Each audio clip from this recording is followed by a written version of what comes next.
بسم اللہ الرحمن الرحیم۔ میرے خلاف جو اسپیشل کورٹ نے آرٹیکل 6 کیس کے اوپر فیصلہ سنایا وہ میں نے ٹیلی ویژن پہ پہلی دفعہ میں نے سنا۔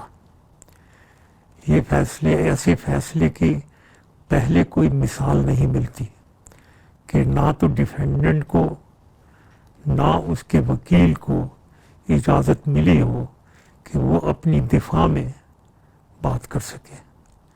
یہاں تک کہ میں نے یہ تک کہا تھا کہ اگر اسپیشل کمیشن کوئی ہو اس کو میں اسٹیٹمنٹ دینے کے لیے تیار ہوں، وہ ادھر آ جائیں میری اسٹیٹمنٹ لے لیں۔ اس کو بھی نظر انداز کیا گیا۔ میں اس فیصلے کو مشکوک اس لیے کہتا ہوں کہ قانون کی بالادستی کو اس کیس کی سنوائی میں شروع سے لے کر آخر تک خیال نہیں رکھا گیا، بلکہ میں یہ بھی کہوں گا کہ آئین کے مطابق، کانسٹیٹیوشن کے مطابق اس کیس کو سننا ضروری نہیں ہے،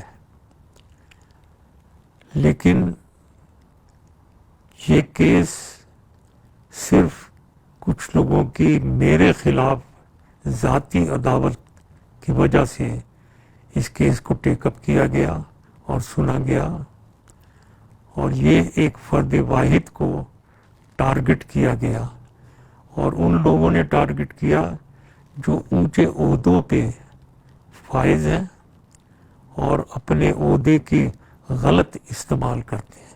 قانون کا مایوس کن استعمال فرد واحد کو نشانہ بنانا اور واقعات کا اپنی منشا کے مطابق چناؤ کرنا یہ ظاہر کرتا ہے کہ یہ لوگ کیا چاہتے ہیں۔ میں پاکستانی عدلیہ کا بہت احترام کرتا ہوں۔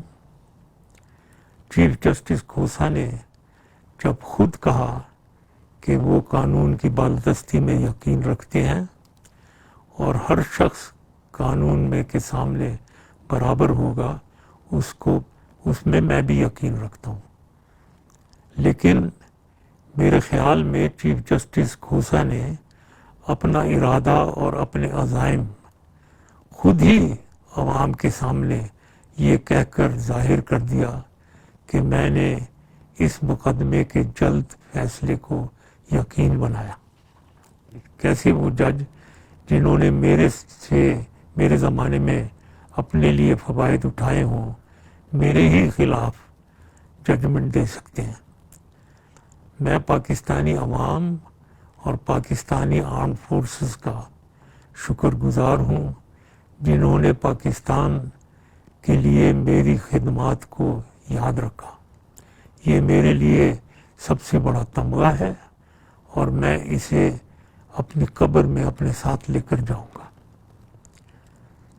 میں اپنا اگلا لائے عمل اپنی قانونی